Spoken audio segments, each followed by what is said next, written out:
အားလုံးပဲမင်္ဂလာပါလက်ကလေး sport တာ channel ကနေကွာလုံးပြန်လဲကြိုဆိုလိုက်ပါတယ်မနေ့ကဒါကျွန်တော်ဒါ3ဘွဲမှာ5ချောင်းပြီးချက်ပေးရတယ်ဒါ3ချောင်းကအဆင်ပြေရတယ်ဆိုတာညီကိုအဆင်ပြေလို့ထင်တယ်ကျွန်တော်ဒါဒီနေ့မှာဆင်ရဒါပရီးမီးယားရှာ2ပွဲရှိတယ်ဒီ2ပွဲစလုံးကိုကျွန်တော်ဒါ38ကလစ်ပြုလုပ်ပေးတော့ပါမယ်အရင်ဆုံးဒါ1ဟန်နဲ့ဒါ Newcastle ရဲ့ပွဲလေးကိုကြည့်လို့ဒီပွဲမှာဆင်ရဒါ Newcastle ကအဝေးကွင်းကနေ1+20ကြီးပေးထားတယ်ဘူပေါင်းမှာ3+80ဆိုတဲ့ကြီးမျိုးကိုပေးထားတယ်ဒီနေ့တည်းရဲ့အခုလက်ရှိရွှေသွင်းမှာတော့ဒါမေယူကတော့နောက်ပိုင်းဖောင်လေးတွေတော့ပြန်တော့ကောင်းလာတဲ့အနေအထားမျိုးရှိတယ်ဝမ်ဟာကတော့ဒါဒီယာဒီမှာနိုင်ပွဲတပွဲပဲရတဲ့အနေအထားရှိတယ်ဖြစ်တယ်ဒီနေ့တည်းရဲ့ဒါအခုလက်ရှိဒါတေးပဲမှာပြန်လို့ကြည့်မယ်ဆိုရင်ဒါနယူကာဆယ်ကတော့ဒါနောက်ဆုံးပွဲလေးတွေနိုင်နေလို့ဒါအဆင့်73နေရာကိုရောက်လာတယ်ဒါဝမ်ဟာကတော့4မှတ်နဲ့ဒါဒီယာဒီမှာဆိုတော့တန်းဆင်းသွားနိုင်တဲ့အနေအထားရှိတယ်ဗျဒါပြီးတဲ့ဘူးက90ထိအောင်ပြေးထားရတယ်ဆိုတော့ဒါအဆင့်79မှာရပ်တည်နေတယ်ရဟတ်ဒီဟတ်မှာလည်းဒါနယူကာဆယ်ကအသာစုဒီနေ့တည်းမှာရှိမှာဝမ်ဟန်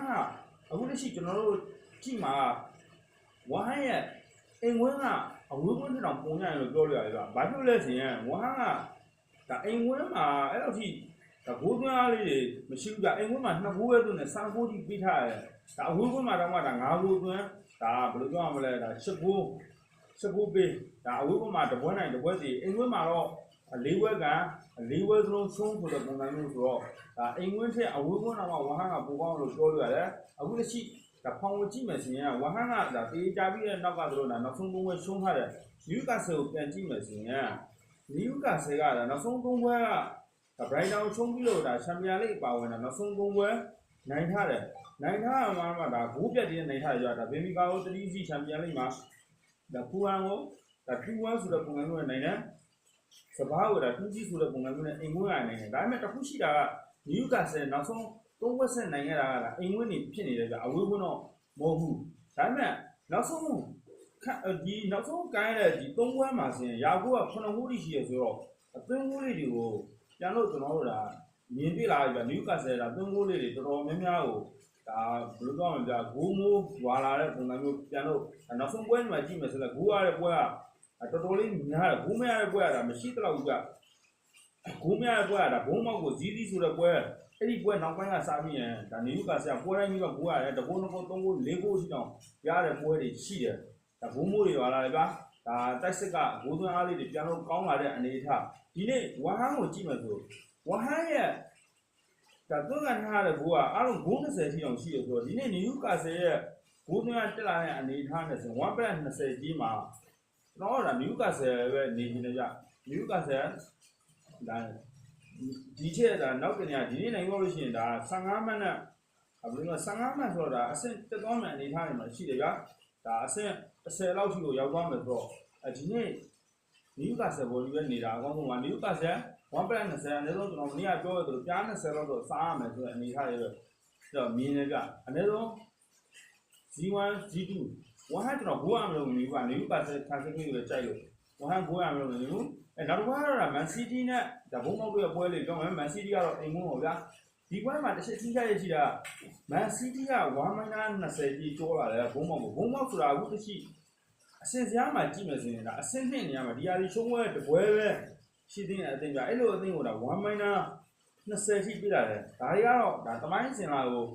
ဒါတမိုင်းအစင်လာရအကြီးတွေကကြောထားလို့ဒီနေ့ဘာဖြစ်လဲအခုတရှိဖောင်ရဆိုရင်1-20တော်တော်လေးကြီးနေလို့ပြောလို့ရတယ်အခုလက်ရှိဒါမန်စီးတီးကဒါမန်ချက်စတာယူနိုက်တက်အောက်မှာဒါ16မှတ်ရတယ်ဒါဘုံမောက်က16မှတ်ရမှအဖြစ်ကြည့်ရင်တော့ဒါ2မှတ်ပဲကွာနေအဆင်အားဖြင့်ကြည့်ရင်တော့တော်တော်လေးကွာနေတဲ့အနေအထားပြအဲ့လိုအနေအထားဆိုတော့ဒီနေ့1-20ကြီးကကျွန်တော်ကတမိုင်းစင်လာရပြေးလို့တင်ဘာဖြစ်လို့ဆိုဟတ်တူဟတ်မှာအပြတ်တက်ကြီးပြဒါတေးကြတဲ့အကြေကြီးတော့ဒီကြီးမှမရှိဘူးဒါ19ကြီးဒါမန်စီးတီးကနိုင်ထားတယ်တကြီးမှန်းကဘုံမောက်ကနိုင်ထားတဲ့အနေအထားဒီဘုံမောက်ကဟောင်ကောင်ကမှန်တဲ့ချင်းတရှိကျွန်တော်ပြန်လို့ကြည့်လို့ဘုံမောက်ကဖောင်ကောင်းတာမှန်တယ်ဒါပေမဲ့အဝေးဝင်းလေးတွေကဘုံမောက်ကညံ့နေလို့ပြောလို့ရတယ်ကအဝေးကဘာဖြစ်လို့ညံ့နေလို့ပြောလဲအဝေးက4ပွဲကန်ရတာတပွဲနိုင်2ပွဲတည်တာတပွဲရှုံးအဲ့လိုပုံကဒါပြီးရင်ချက်ကိုသွင်းပြီးရင်အဝေးက9ကိုပြန်လို့သွင်းကန်ထားတယ်ဒါအိမ်ဝင်းမှာဆိုကြည့်လိုက်ကြညီတို့ဘုံမောက်က10ကိုထိသွင်းထားတယ်ဗျာဒါ9ပွဲကန်ထားတာနော်9ပွဲမှာ10ကိုထိသွင်းထားတယ်ပြီးတဲ့ကူက2ကိုပဲရှိတယ်အိမ်ဝင်းမှာ4ပွဲကန်10ကိုသွင်းပြီးတဲ့ကူက9ကိုတော့ရှိတယ်နေတာဒါကြောင့်ဒီကြီးတွေပေးလာရတယ်ကျွန်တော်ပြန်လို့တစ်ဖက်ကကြီးကိုပြန်လို့ကြည့်မယ်ဗျာကြီးကိုပြန်ကြည့်မယ်ဆိုရင်ကျွန်တော်တို့ပုံမှန်ပြနေကြကြည့်ဗျာတ တစ်တီ1 plus 30တို့နောက်က 3D နဲ့ပိတ်ထားရပြ 3D နဲ့ပိတ်ထားပြီဆိုရင်အဲ့ပုံစံကဒါ10ဘောမှာ9ပွဲလောက်က9အောင်လေဗျာမဟုတ်ရင်အထစ်ကြီးပေါ်ကြီးနေမနေရင်9အောင်နေဆိုတော့ပုံစံမျိုးကိုသွားတာရှိတယ်အဲ့ဒါတော့တစ်တီ1 plus 30ဒီနေ့မှာ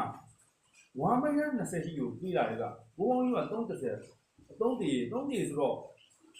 ဒီပွဲလဲကျွန်တော်9အောင်ပဲကြိုက်တယ်ဗျမန်စီး9လောက်1စီ2-1အဲ့ဒီပုံစံမျိုးနဲ့ပဲနိုင်နိုင်မလို့ထင်တာအလူဆုံးကတော့